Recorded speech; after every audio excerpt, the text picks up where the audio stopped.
અંતઃસ્ત્રાવી ગ્રંથિઓમાં જનનપિંડોમાં નરમાં શુક્રપિંડ હોય એવી જ રીતે માદામાં અંડપિંડો આવેલા હોય. અંડપિંડ એ ઉદર ગુહામાં આવેલા આવી એવું છે, એક જોડમાં આવેલા હોય એટલે કે બેની સંખ્યામાં હોય. બરાબર. જે સ્ત્રીઓનું ગર્ભાશય હોય માદાઓનું એની બંને બાજુ સાઈડમાં એક એક અંડપિંડ આવેલા હોય. અંડપિંડના અંતઃસ્ત્રાવોને સમજતા પહેલા આપણે અંડપિંડના જે થોડીક રચનાત્મક બાબતો સમજી લઈએ એટલે આપણને અંતઃસ્ત્રાવો વિશેની ખ્યાલ જે છે એ સરળતાથી આવે. સમજો કે આ અંડપિંડની બાહ્ય જે છે એ દિવાલ છે. બરાબર.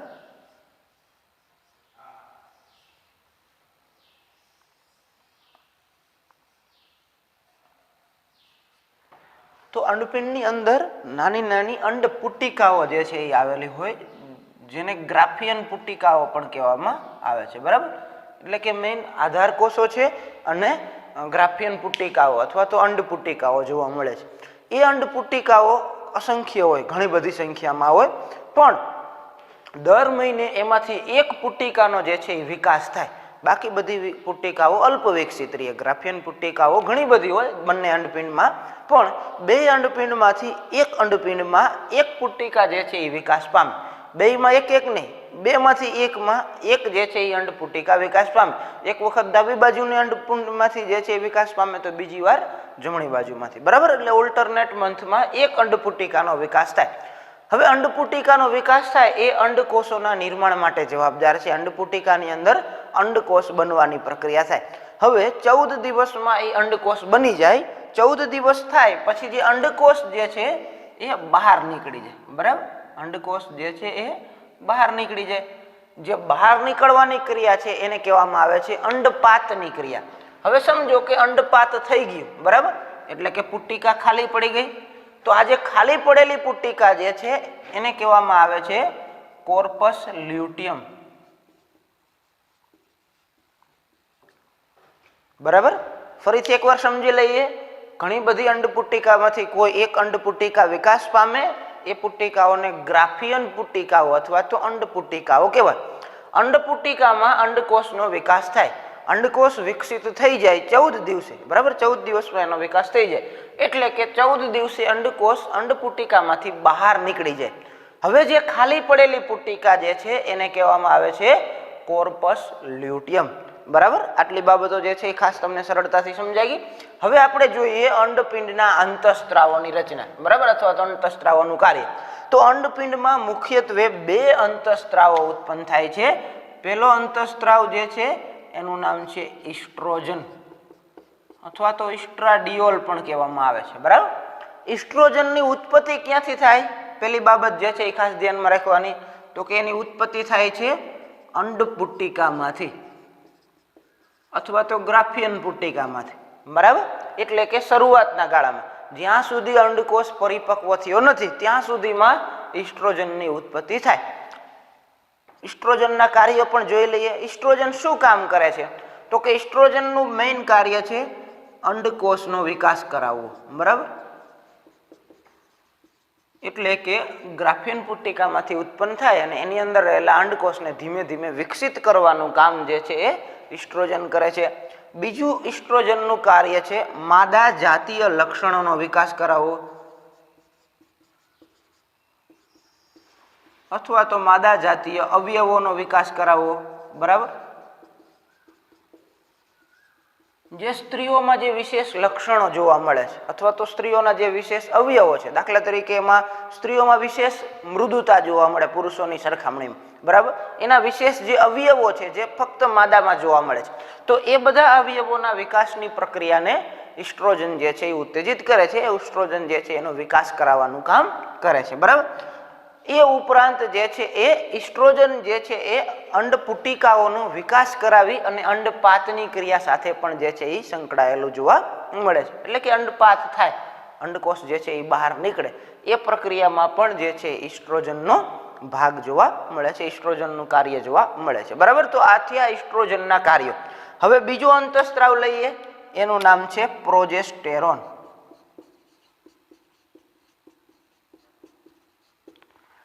તો સૌથી પહેલા ઉત્પત્તિ ક્યાંથી થાય? તો કે આની ઉત્પત્તિ અંડપુટિકામાંથી થાય. પ્રોજેસ્ટેરોનની ઉત્પત્તિ 14 દિવસ પછી જ્યારે અંડપાત થઈ જાય પછી જે ખાલી પુટ્ટિકા વધે છે જેને કોર્પસ લ્યુટિયમ કહીએ છીએ, એ કોર્પસ લ્યુટિયમમાંથી તેની ઉત્પત્તિ થાય છે, બરાબર. એટલે યાદ રાખવા માટે ખાસ ધ્યાન રાખવાનું કે ઇસ્ટ્રોજનની ઉત્પત્તિ ગ્રાફિયન પુટ્ટિકા અથવા તો અંડ પુટ્ટિકામાંથી થાય, જ્યારે પ્રોજેસ્ટેરોનની ઉત્પત્તિ થાય છે કોર્પસ લ્યુટિયમમાંથી થાય, બરાબર. હવે પ્રોજેસ્ટેરોનના કાર્ય જોઈએ તો કે પ્રોજેસ્ટેરોનનું મુખ્ય કાર્ય છે ગર્ભનો વિકાસ કરાવવું. જ્યારે માદા ગર્ભ ધારણ કરે તો ત્યારે ગર્ભનો માસાનુમાસિક દર મહિને જે વૃદ્ધિ થવી જોઈએ એ વૃદ્ધિ કરાવવાનું કામ જે છે એ પ્રોજેસ્ટેરોનનું કાર્ય છે. એ ઉપરાંત પ્રોજેસ્ટેરોન બીજું પણ એક કાર્ય કરે છે, એ છે સ્તન ગ્રંથિનો વિકાસ કરાવવો. જ્યારે માદા ગર્ભ ધારણ કરે, જ્યારે માતાના પેટમાં બાળક હોય ત્યારથી લઈ અને બાળકનો જન્મ થાય ત્યાં સુધીમાં સ્તન ગ્રંથિમાં દૂધનું નિર્માણ કરવાની પ્રક્રિયા જે છે એ પ્રોજેસ્ટેરોન દ્વારા થાય. ત્યાં સુધી જે છે એ ગ્રંથિમાં દૂધ આવતું નથી, પણ બાળકના પોષણ માટે, બાળકના જીવન માટે એ પ્રોજેસ્ટેરોન દ્વારા જે છે એ સ્તન ગ્રંથિનો વિકાસ થાય 9 મહિના દરમિયાન, અને એમાંથી પછી જે છે એ દૂધની ઉત્પત્તિની શરૂઆત થાય. એટલે કે પ્રોજેસ્ટેરોન ગર્ભ વિકાસનું પણ કામ કરે છે અને સ્તન ગ્રંથિનો વિકાસ પણ જે છે એ કરાવવાનું કામ કરે છે, બરાબર. તો આ મુખ્ય બે અંતઃસ્ત્રાવો છે, બંને અલગ અલગ ભાગમાંથી ઉત્પન્ન થાય છે. ઇસ્ટ્રોજન અંડ પુટ્ટિકામાંથી ઉત્પન્ન થાય છે અને પ્રોજેસ્ટેરોન કોર્પસ લ્યુટિયમમાંથી ઉત્પન્ન થાય છે. ઇસ્ટ્રોજન એ મુખ્ય અંતઃસ્ત્રાવ છે, પ્રોજેસ્ટેરોન પણ જરૂરી છે અંતઃસ્ત્રાવ, પણ એ વધારે જરૂરિયાત ગર્ભ દરમિયાન જે છે એ જોવા મળે છે. ઇસ્ટ્રોજનની જરૂરિયાત યુવાવસ્થાથી જે છે એ છેક સુધી હોય છે, બરાબર. એક ત્રીજો અંતઃસ્ત્રાવ પણ જે છે એની અંદર જોવા મળે છે, એટલે એની પણ આપણે ચર્ચા કરી લઈએ. એ છે રિલેક્સિન નામનો અંતઃસ્ત્રાવ. બહુ ઓછા પ્રમાણમાં સ્ત્રાવ થાય છે અને ચોક્કસ સમયે થાય છે, એટલે આપણે એને મેઇન નથી ગણતા, બેને જ મેઇન ગણીએ છીએ, બરાબર. પણ ત્રીજો અંતઃસ્ત્રાવ પણ છે જેનું નામ છે રિલેક્સિન. રિલેક્સિન અંતઃસ્ત્રાવની ઉત્પત્તિ ક્યાંથી થાય તો કે એની ઉત્પત્તિ પણ થાય છે કોર્પસ લ્યુટિયમમાંથી, બરાબર. એટલે કે પ્રોજેસ્ટેરોન અને રિલેક્સિન બંનેની ઉત્પત્તિ કોર્પસ લ્યુટિયમમાંથી થાય.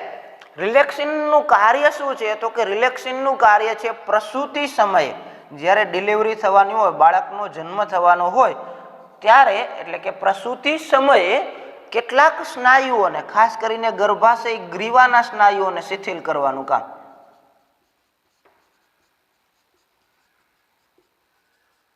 રિલેક્સ કરવા એટલે કે શિથિલ કરવા, બરાબર, ઢીલા કરવા.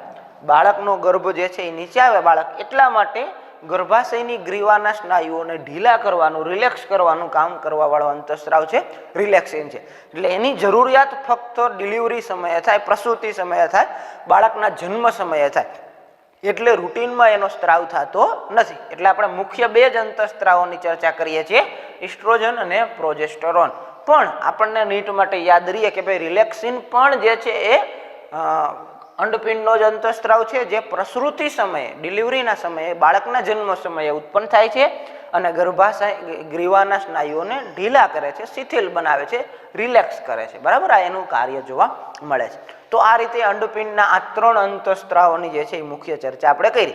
હવે આપણે અન્ય એવા ઘટકો અથવા તો એવા અવયવો કે જે અંતઃસ્ત્રાવી ગ્રંથિ નથી છતાં પણ કેટલાક અંતઃસ્ત્રાવોના સ્ત્રાવ કરે છે, તો એના વિશે જોઈએ.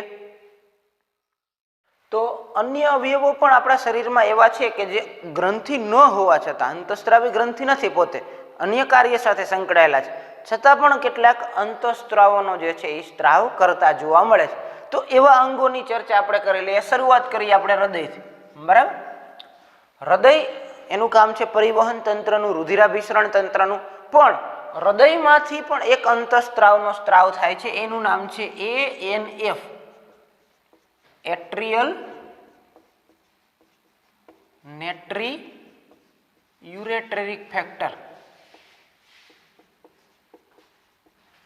આમ તો આની ચર્ચા આપણે ઉત્સર્જન તંત્રમાં કરેલી છે, બરાબર. એટ્રિયલ નેટ્રી યુરેટેરિક ફેક્ટર, જે ANF એટલે કે હૃદયના કર્ણકની દિવાલમાંથી જે છે એ સ્ત્રાવ થતો અંતઃસ્ત્રાવ છે. અને ANF નું કાર્ય છે હૃદયના જે છે રુધિરના દબાણને જે છે એ વધારવાનું. તો ANF જે છે એ રુધિરના દબાણમાં જ્યારે ઘટાડો થયો હોય તો ત્યારે એને વધારવાનું કામ જે છે એ ANF દ્વારા થાય છે, બરાબર. તો હૃદય પણ અંતઃસ્ત્રાવી ગ્રંથિ તરીકે કાર્ય કરે છે, ગ્રંથિ ન હોવા છતાં પણ અંતઃસ્ત્રાવનો સ્ત્રાવ કરે છે. ત્યાર પછી કરીએ પાચન માર્ગ. તો પાચન માર્ગ પણ આપણે જે છે એ પાચન તંત્રમાં જોઈ ગયા હતા. દાખલા તરીકે આપણે શરૂઆત કરીએ જઠરથી. તો જઠર એ પાચન પોતે અંતઃસ્ત્રાવી ગ્રંથિ નથી, પણ એક અંતઃસ્ત્રાવનો સ્ત્રાવ કરે છે જેનું નામ છે ગેસ્ટ્રિન. બરાબર. ગેસ્ટ્રિનનું કાર્ય શું છે? તો ત્યાં આપણે ચર્ચા કરી હતી. ગેસ્ટ્રિન એ જઠર રસનો સ્ત્રાવ કરાવે છે.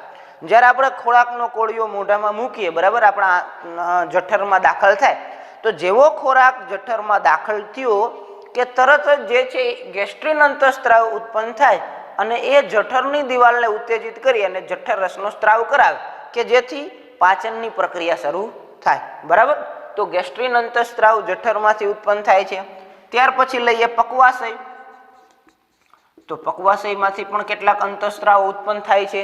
દાખલા તરીકે એન્ટેરોગેસ્ટ્રોન, જેને આપણે GIP પણ કહીએ છીએ, ગેસ્ટ્રિક ઇન્હિબિટરી પેપ્ટાઇડેઝ. એનું કામ શું છે? તો કે જઠર રસના સ્ત્રાવને અટકાવવાનું. એકવાર ખોરાક જઠરમાંથી પક્વાશયમાં આવી ગયો, નાના આંતરડામાં આવી ગયો, પછી હવે જઠર રસના સ્ત્રાવની જરૂર નથી, તો જઠર રસનો સ્ત્રાવ બંધ પણ કરાવવો પડે. ગેસ્ટ્રિન દ્વારા ચાલુ થાય અને ગેસ્ટ્રિક ઇન્હિબિટરી પેપ્ટાઇડેઝ દ્વારા જઠર રસનો સ્ત્રાવ બંધ થઈ જાય કે હવે એની જરૂર નથી, એટલે જે છે એ ગેસ્ટ્રિક ઇન્હિબિટરી પેપ્ટાઇડેઝ દ્વારા એનો સ્ત્રાવ બંધ થઈ જાય. પણ એની ઉત્પત્તિ ક્યાંથી થાય છે? પક્વાશયમાંથી થાય છે. બરાબર. ત્યાર પછી આવશે સિક્રિટીન. તો સિક્રિટીન અંતઃસ્ત્રાવ પણ પક્વાશયની દિવાલમાંથી ઉત્પન્ન થાય અને એ કાર્ય કરે છે સ્વાદુપિંડમાંથી સ્વાદુરસની ઉત્પત્તિ કરાવવાનું. ત્યાર પછી આવશે CCK, કોલિસિસ્ટોકાઇનિન.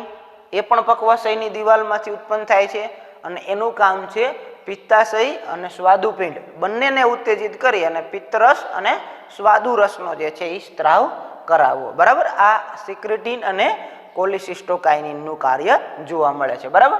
તો એન્ટેરોગેસ્ટ્રોન છે, સિક્રિટીન છે, કોલિસિસ્ટોકાઇનિન છે, ડિઓકાઇનિન છે, વિલોકાઇનિન છે, આવા ઘણા બધા અંતઃસ્ત્રાવો છે કે જે જુદા જુદા ઘટકોના જે છે એ જુદા જુદા પાચન રસોના પાચક સ્ત્રાવોના, બરાબર, તો એનો જે છે એ સ્ત્રાવ કરાવવાનું કામ જે છે એ કરે છે. બરાબર. એ બધા જે છે એ પક્વાશયની દિવાલમાંથી ઉત્પન્ન થતા અંતઃસ્ત્રાવો જોવા મળે છે. બરાબર. ત્યાર પછી લઈએ મૂત્રપિંડ. તો મૂત્રપિંડનું મેઇન કાર્ય છે ઉત્સર્જનની પ્રક્રિયામાં, પણ એમાંથી પણ અંતઃસ્ત્રાવનો સ્ત્રાવ થાય છે અને એમાંથી જે અંતઃસ્ત્રાવનો સ્ત્રાવ થાય છે એનું નામ છે એરિથ્રોપોએટિન. બરાબર.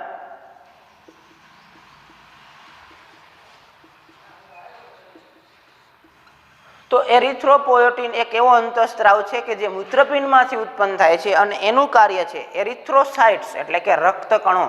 તો રક્તકણોની પ્રક્રિયાને ઉત્તેજિત કરવું, રક્તકણોના નિર્માણની પ્રક્રિયાને ઝડપી બનાવવી, એ કાર્ય જે છે એ એરિથ્રોપોએટિન દ્વારા જે છે એ થાય છે. બરાબર. તો આ હૃદય, પાચન માર્ગ, મૂત્રપિંડ આ એવા અવયવો છે કે જે અંતઃસ્ત્રાવી ગ્રંથિ નથી છતાં પણ અંતઃસ્ત્રાવોને ઉત્પન્ન કરે છે. હૃદયમાંથી ANF નો સ્ત્રાવ થાય છે, પાચન માર્ગમાં જઠરમાંથી ગેસ્ટ્રિનનો સ્ત્રાવ થાય છે, પક્વાશયમાંથી એન્ટેરોગેસ્ટ્રોન, કોલિસિસ્ટોકાઇનિન, સિક્રિટીન, ડિઓકાઇનિન, વિલોકાઇનિન. બરાબર. આ બધા જે છે એ અંતઃસ્ત્રાવોનો સ્ત્રાવ થાય છે જે પક્વાશયના અંતઃસ્ત્રાવો છે. મૂત્રપિંડ જે છે એ એરિથ્રોપોએટિનનો સ્ત્રાવ કરે છે જે રક્તકણોના નિર્માણની પ્રક્રિયાને ઉત્તેજિત કરે છે. તો આ બધા ઘટકો એવા છે કે જે અન્ય અવયવો હોવા છતાં પણ અંતઃસ્ત્રાવોને ઉત્પન્ન કરે છે. આ ઉપરાંત આપણા શરીરમાં કેટલીક પેશીઓ પણ એવી છે કે જે અંતઃસ્ત્રાવો જેવા રસાયણોનો સ્ત્રાવ કરે છે. એ પેશીઓના અંતઃસ્ત્રાવો છે અથવા તો રસાયણો છે એનું મેઇન કામ હોય છે જે તે પેશીના કોષોનું નિર્માણ કરવાનું, નવા કોષોનું, અથવા તો એનું સમારકામ, રિપેરિંગ કરવાનું. દાખલા તરીકે કોઈ પેશીમાં આઘાતના કારણે કોષોનો નાશ થયો હોય અથવા તો ખરાબ થઈ ગયા હોય તો એને રિપેર કરી એના સ્થાને નવા કોષોનું નિર્માણ કરાવવું, આ બધું કામ જે તે પેશીના કોષો જે છે એ કરતા હોય છે. એમાંથી પેશીમાંથી ઉત્પન્ન થતા અંતઃસ્ત્રાવો અથવા તો રસાયણો દ્વારા આ પ્રક્રિયા થતી હોય છે. બરાબર. તો એ રીતે શરીરમાં ઘણા બધા અંતઃસ્ત્રાવો ઉત્પન્ન થાય છે પણ એ જે તે પેશીમાં રહેલા અંતઃસ્ત્રાવો હોય છે, પેશી દ્વારા નિર્માણ થતા અંતઃસ્ત્રાવો હોય છે. બરાબર. તો આ રીતે અંતઃસ્ત્રાવો આપણા શરીરના જે મુખ્ય અંતઃસ્ત્રાવો છે એ બધાની આપણે જે છે એ ચર્ચા કરી.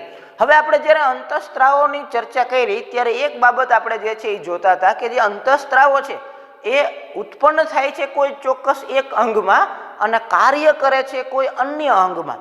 દાખલા તરીકે આપણે જે પિટ્યુટરી ગ્રંથિના અંતઃસ્ત્રાવોમાં ગોનેડોટ્રોપિક હોર્મોનની ચર્ચા કરી, GTH, એક છે FSH અને બીજા છે LH, બરાબર. તો FSH ની જ ઉદાહરણ એક લઈએ, દાખલા તરીકે ફોલિકલ સ્ટિમ્યુલેટિંગ હોર્મોન છે, એનું કાર્ય છે અંડપિંડમાં જઈ અને અંડપુટિકાઓનો વિકાસ કરાવવો. હવે FSH ઉત્પન્ન થાય છે પિટ્યુટરીમાં, પિટ્યુટરી ગ્રંથિ આવેલી છે મગજમાં, અંડપિંડ આવેલું છે ઉદર પ્રદેશમાં, આપણે હમણાં ચર્ચા કરી. તો એક અન્ય જગ્યાએથી ઉત્પન્ન થઈ અને કોઈ બીજા અંગમાં જઈને કાર્ય કરે છે. કેવી રીતે કાર્ય કરે? તો આપણે ત્યારે જ ચર્ચા કરી હતી કે રુધિર દ્વારા પરિવહન પામે. હવે રુધિર તો આખા શરીરમાં જાય છે, તો એ અંતઃસ્ત્રાવ અંડપિંડમાં જઈને જ કેમ કામ કરે છે, એ બીજા કોઈ ભાગમાં કેમ કામ નથી કરતું? તો એ જે સમજવાની પ્રક્રિયા છે એને આપણે કહીશું અંતઃસ્ત્રાવોની ક્રિયાવિધિ. તો એ પણ આપણે સમજવી પડે કે ભાઈ અંતઃસ્ત્રાવો કામ કેવી રીતે કરે છે, અથવા તો અંતઃસ્ત્રાવો કેવા કેવા પ્રકારના હોય કે જેના લીધે એક કામ કરવાની એની પદ્ધતિ અલગ અલગ હોય. તો આપણે સૌથી પહેલા તો જોઈએ કે અંતઃસ્ત્રાવો કેટલા પ્રકારના જોવા મળે છે અને એ કેવી રીતે કામ કરે છે, બરાબર. ચાલો તો આપણે જોઈએ અંતઃસ્ત્રાવોના પ્રકારો. તો આપણે અત્યાર સુધી જે જુદી જુદી ગ્રંથિઓનો અભ્યાસ કર્યો એમાંના જે અંતઃસ્ત્રાવો છે એ મુખ્યત્વે 4 પ્રકારના જોવા મળે છે. કેટલાક અંતઃસ્ત્રાવો પેપ્ટાઇડ અંતઃસ્ત્રાવો હોય, પેપ્ટાઇડ અંતઃસ્ત્રાવો એટલે કે જે પ્રોટીનના બનેલા છે, પોલીપેપ્ટાઇડ શૃંખલાના બનેલા હોય, એને કહીશું આપણે પેપ્ટાઇડ અંતઃસ્ત્રાવો. સ્ટીરોઇડ અંતઃસ્ત્રાવો જે ચરબીના બનેલા છે, ચરબીનો એક પ્રકાર છે સ્ટીરોઇડ, તો એ જે ચરબીના બનેલા અંતઃસ્ત્રાવો છે એને આપણે સ્ટીરોઇડ અંતઃસ્ત્રાવો કહીશું. આયોડોથાયરોનિન્સ એટલે જેના બંધારણમાં આયોડિન આવેલું છે, બરાબર, એને આપણે કહીશું આયોડોથાયરોનિન્સ. અને એમિનો એસિડ વ્યુત્પન્નો, એમિનો એસિડ વ્યુત્પન્નો એટલે કે જે એમિનો એસિડ્સમાંથી બને છે, એમિનો એસિડમાંથી નિર્માણ પામે છે, એના વિઘટનથી બને છે, એને આપણે એમિનો એસિડ વ્યુત્પન્નો કહીશું. તો હવે આ 4 પ્રકારના અંતઃસ્ત્રાવો આપણા શરીરમાં હોય છે, બરાબર. એમાંથી કયા પ્રકારના છે? દાખલા તરીકે આપણે જે પિટ્યુટરી ગ્રંથિના અંતઃસ્ત્રાવો છે, બરાબર, ખાસ કરીને અગ્ર પિટ્યુટરીના અંતઃસ્ત્રાવો છે, બરાબર. ACTH છે, LH છે, FSH છે, પ્રોલેક્ટિન હોર્મોન છે, ગ્રોથ હોર્મોન છે, આ બધા અંતઃસ્ત્રાવો કયા પ્રકારના છે? પેપ્ટાઇડ પ્રકારના છે, બરાબર. એવી જ રીતે હાઇપોથેલેમસના અંતઃસ્ત્રાવો એટલે કે RH અને LH, RH અને RIH, RH એટલે રિલીઝિંગ હોર્મોન અને RIH એટલે કે ઇન્હિબિટરી હોર્મોન. તો આ બંને પ્રકારના અંતઃસ્ત્રાવો છે એ પણ પેપ્ટાઇડ બંધારણ ધરાવતા હોય. એવી જ રીતના જે સ્વાદુપિંડના અંતઃસ્ત્રાવો છે, દાખલા તરીકે ઇન્સ્યુલિન છે અને ગ્લુકાગોન છે, તો એ બધા અંતઃસ્ત્રાવો પેપ્ટાઇડ બંધારણ ધરાવે છે, પોલીપેપ્ટાઇડ શૃંખલાના બનેલા છે, પ્રોટીનના બનેલા છે, એટલે એને આપણે કહીશું પેપ્ટાઇડ અંતઃસ્ત્રાવો. બીજા અંતઃસ્ત્રાવોની ચર્ચા કરીએ તો એ છે સ્ટીરોઇડ અંતઃસ્ત્રાવ. દાખલા તરીકે એડ્રિનલ બાહ્યકના અંતઃસ્ત્રાવો છે, બરાબર. ખાસ ધ્યાન રાખજો, એડ્રિનલ બાહ્યકના અંતઃસ્ત્રાવો જે છે એ સ્ટીરોઇડ પ્રકારના છે. કયા છે બાહ્યકના અંતઃસ્ત્રાવો? તો આપણે ત્યારે પણ ચર્ચા કરી હતી કે દાખલા તરીકે કોર્ટિકોઇડ્સ છે, બરાબર, ગ્લુકોકોર્ટિકોઇડ છે, મિનરલોકોર્ટિકોઇડ છે અને સેક્સ કોર્ટિકોઇડ છે. પછી કોર્ટિસોલ લઈએ કે આલ્ડોસ્ટેરોન લઈએ, બરાબર, તો એ બધા કેવા પ્રકારના છે? સ્ટીરોઇડ બંધારણ ધરાવતા અંતઃસ્ત્રાવો છે. એવી જ રીતે જનનપિંડના અંતઃસ્ત્રાવો, બરાબર, જનનપિંડમાં આવશે શુક્રપિંડ અને અંડપિંડ. શુક્રપિંડમાંથી એન્ડ્રોજન્સ એટલે કે ટેસ્ટોસ્ટેરોનનો સ્ત્રાવ થાય એ, અને અંડપિંડમાંથી ઇસ્ટ્રોજન અને પ્રોજેસ્ટ્રોનનો સ્ત્રાવ થાય. તો એના જે અંતઃસ્ત્રાવો છે, ઇસ્ટ્રોજન છે, પ્રોજેસ્ટ્રોન છે, રિલેક્સિન છે, તો એ કેવા પ્રકારના છે? સ્ટીરોઇડ પ્રકારના અંતઃસ્ત્રાવો છે, બરાબર. આયોડોથાયરોનિન્સ તો આપણને બધાને ખબર છે કે થાઇરોઇડના અંતઃસ્ત્રાવો આયોડોથાયરોનિન્સ પ્રકારના છે, બરાબર. દાખલા તરીકે T3, T4, બરાબર, ટ્રાયઆયોડોથાયરોનિન્સ, ટેટ્રાઆયોડોથાયરોનિન્સ, થાઇરોકેલ્સિકોટોનિન, બરાબર. તો એ બધા અંતઃસ્ત્રાવો કયા પ્રકારના છે? આયોડોથાયરોનિન્સ પ્રકારના છે. એમિનો એસિડ વ્યુત્પન્નો, તો એમિનો એસિડ વ્યુત્પન્નોમાં આવશે એપિનેફ્રિન અને નોરએપિનેફ્રિન, બરાબર, એટલે કે એડ્રિનાલિન અને નોરએડ્રિનાલિન. આ બંને અંતઃસ્ત્રાવો જે એડ્રિનલ મજ્જકના અંતઃસ્ત્રાવો છે એ બંને જે છે એમિનો એસિડ વ્યુત્પન્નોમાં છે, બરાબર. એટલે કે એડ્રિનલ બાહ્યકના જે અંતઃસ્ત્રાવો છે કોર્ટિકોઇડ્સ એ સ્ટીરોઇડ પ્રકારના છે, અને એડ્રિનલ મજ્જકના એપિનેફ્રિન અને નોરએપિનેફ્રિન એ બંને એમિનો એસિડ વ્યુત્પન્નો છે. તો આ 4 પ્રકારના અંતઃસ્ત્રાવો જોવા મળે છે. હવે એમાંથી આપણે મુખ્ય 2 અંતઃસ્ત્રાવોની ક્રિયાવિધિ આપણે સમજીએ, પેપ્ટાઇડ અંતઃસ્ત્રાવોની અને જે છે સ્ટીરોઇડ અંતઃસ્ત્રાવોની ક્રિયાવિધિ. બરાબર, આપણે શરૂઆત કરી ત્યારે જ કીધું કે ભાઈ કોઈ પણ અંતઃસ્ત્રાવ એક અંગમાંથી ઉત્પન્ન થઈ અને બીજા ચોક્કસ અંગમાં જઈને કાર્ય કરે. દાખલા તરીકે આપણે એક ઉદાહરણ લઈએ, FSH અંતઃસ્ત્રાવ છે. બરાબર, ઉત્પન્ન ક્યાંથી થાય છે? FSH ની ઉત્પત્તિ ક્યાંથી થાય છે? તો આપણે જોયું હતું કે ક્યાંથી થાય? પિટ્યુટરીના અગ્રખંડમાંથી થાય. હવે FSH નું કાર્ય યાદ કરો. FSH નું કાર્ય છે અંડપિંડમાં જઈ અને અંડપુટ્ટિકાઓનો વિકાસ કરાવો. દાખલા તરીકે આ અંડપિંડની દિવાલ છે. બરાબર, તો મગજમાંથી અથવા તો પિટ્યુટરી ગ્રંથિમાંથી જઈ અને અંડપિંડ સુધી રુધિરના મારફતે વહન પામશે. હવે અંડપિંડમાં શું હશે? તો કે અંડપિંડના જે તે કોષોમાં એના માટેના ચોક્કસ પ્રોટીન હશે, જેને આપણે કહીશું રિસેપ્ટર પ્રોટીન. બરાબર,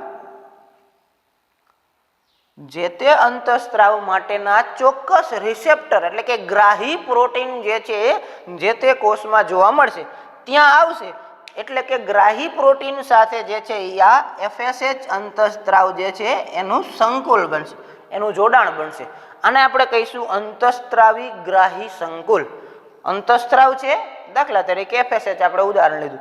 ગ્રાહી એટલે કે જે ગ્રાહક રિસેપ્ટર છે, ગ્રહણ કરવા વાળો એ પ્રોટીન, એ બે જોડાય અને રિસેપ્ટર ગ્રાહી અંતઃસ્ત્રાવ રિસેપ્ટર સંકુલનું નિર્માણ કરે છે. હવે પેપ્ટાઇડ પ્રકારના અંતઃસ્ત્રાવોની ખાસિયત છે કે એ કોષની બાહ્ય જે બહારના ભાગમાં કોષની જે કોષરસ પટલ છે એમાં જે ગ્રાહી પ્રોટીન હોય એની સાથે જોડાય છે. એટલે કે મેમ્બ્રેનસ પ્રોટીન જે છે, જેને કહેવામાં આવે છે કોષરસ પટલીય પ્રોટીન, પટલગત પ્રોટીન. બરાબર, અથવા તો મેમ્બ્રેન બાઉન્ડ જે છે એ પ્રોટીન મેમ્બ્રેન બાઉન્ડ છે. મેમ્બ્રેન એટલે કોષરસ પટલ. બરાબર, જેને આપણે અંગ્રેજીમાં કહીશું મેમ્બ્રેન બાઉન્ડ પ્રોટીન. એટલે જે પટલગત પ્રોટીન છે એની સાથે જે છે એ સંકુલ બનાવે છે, એની સાથે જે છે એ જોડાવાનું કામ કરે છે. એના લીધે શું થાય છે? તો કે FSH કે અથવા તો જેટલા પેપ્ટાઇડ અંતઃસ્ત્રાવ છે એ કોષની અંદર પોતે નથી જતા. તો એ શું કરે છે? તો કે એ ઉત્પન્ન કરે છે દ્વિતીયક સંદેશાવાહકની.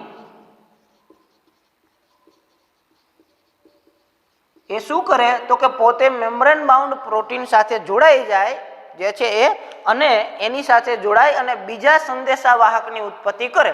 દ્વિતીયક સંદેશાવાહક એટલે કે બીજો, જે શું કામ કરે છે? જે કોષની અંદર જઈ અને દેહધાર્મિક પ્રક્રિયા કરાવે.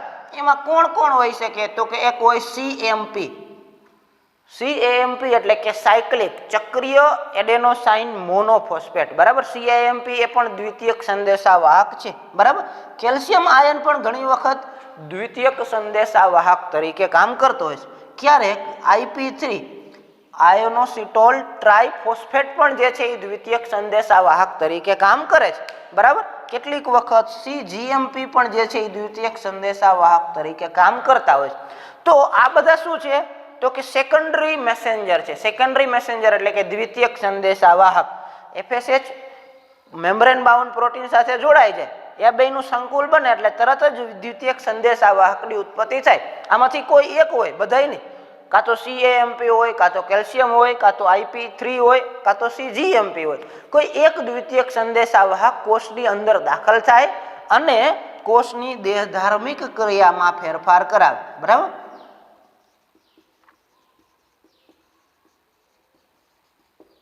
દાખલા તરીકે FSH નું કાર્ય છે અંડપુટ્ટિકાનો વિકાસ કરાવો.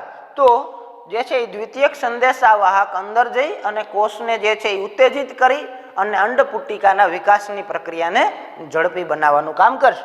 તો આ રીતે પેપ્ટાઇડ અંતઃસ્ત્રાવો કામ કરે છે. હવે આપણે જોઈએ સ્ટીરોઇડ અંતઃસ્ત્રાવો કેવી રીતે કામ કરે છે. તો સ્ટીરોઇડ અંતઃસ્ત્રાવો પણ આ જ રીતે કામ કરે છે, પણ થોડોક તફાવત છે. બરાબર, દાખલા તરીકે આ જે છે એ એનું મેમ્બ્રેન છે. બરાબર, અથવા તો કોઈ પણ કોષ પટલ છે. એક ઉદાહરણ આપણે જે છે એ લઈએ સ્ટીરોઇડ અંતઃસ્ત્રાવોનું. સ્ટીરોઇડમાં આપણે જે છે એ 2 પ્રકારના અંતઃસ્ત્રાવો લીધા, એડ્રિનલ બાહ્યકના અને જનનપિંડના. બરાબર, જનનપિંડના અંતઃસ્ત્રાવો અને એડ્રિનલ બાહ્યકના અંતઃસ્ત્રાવો. એક ઉદાહરણ લઈ આપણે જનનપિંડમાંથી જે છે એ એક ઉદાહરણ આપણે લઈશું. દાખલા તરીકે જનનપિંડ સ્ત્રીઓમાં જે છે એ માદામાં ઉત્પન્ન થતો એક અંતઃસ્ત્રાવ છે ઇસ્ટ્રોજન. બરાબર. ઇસ્ટ્રોજનની ઉત્પત્તિ અંડપિંડમાંથી થાય છે. એનું એક કાર્ય છે જે ગર્ભાશયની દિવાલ છે એને વિસ્તૃત કરવી, એને જાડી બનાવવી, પહોળી બનાવવી. તો એ ઇસ્ટ્રોજન જે છે એ રુધિરમાં ભળી અને ગર્ભાશય, સમજો કે આ ગર્ભાશયની દિવાલ છે, બરાબર. તો ગર્ભાશયની અંદર દાખલ થશે ગર્ભાશયના કોષમાં. હવે અહીંયા જો જે પેપ્ટાઇડ અંતઃસ્ત્રાવો હતા એ અંદર દાખલ થતા ન હતા, એ કોષાંતરીય પટલ મેમ્બ્રેન બાઉન્ડ પટલ પ્રોટીન હતા એની સાથે જોડાઈ જતા હતા. હવે આ જે છે એ ખાસ કરીને શું કરશે તો કે મેમ્બ્રેન બાઉન્ડ પટલમાં નથી જોડાતા, એટલે કે કોષની અંદર દાખલ થાય છે. કોષની અંદર દાખલ થઈ અને છેક કોષ કેન્દ્રમાં જાય, અને એના માટેના જે રિસેપ્ટર પ્રોટીન હોય એ કોષની અંદર હોય. આને આપણે કહીશું કોષાંતરીય રિસેપ્ટર પ્રોટીન.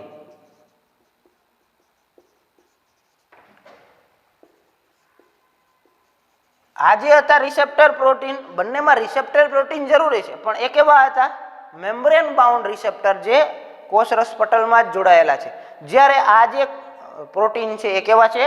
કોષાંતરીય, ખાસ કરીને કોષ કેન્દ્રની અંદરમાં હોય. એટલે ઇસ્ટ્રોજન જેવા અંતઃસ્ત્રાવો, સ્ટીરોઇડ અંતઃસ્ત્રાવો ડાયરેક્ટ કોષ કેન્દ્રમાં દાખલ થઈ જાય, કોષરસમાંથી જતા જતા કોષ કેન્દ્રમાં જાય અને ત્યાં જઈ અને કોષાંતરીય રિસેપ્ટર સાથે જોડાય અને જે જનીન સંકુલ હોય એની અંદર રહેલું જે જીનોમ હોય, આપણે જેને કહીશું જનીન સંકુલ, બરાબર, એ જીનોમ સંકુલ ઉપર જે છે એ ઉત્તેજિત કરે અને જીનોમ પ્રક્રિયામાં જે છે એ ઉત્તેજિત કરે છે.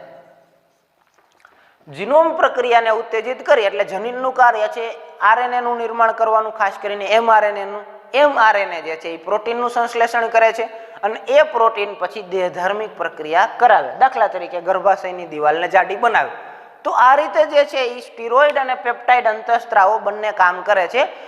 ફક્ત તફાવત એટલો છે કે પેપ્ટાઇડ અંતઃસ્ત્રાવો મેમ્બ્રેન બાઉન્ડ રિસેપ્ટર પ્રોટીન સાથે જોડાય છે, જ્યારે સ્ટીરોઇડ અંતઃસ્ત્રાવો કોષાંતરીય રિસેપ્ટર સાથે જોડાય છે.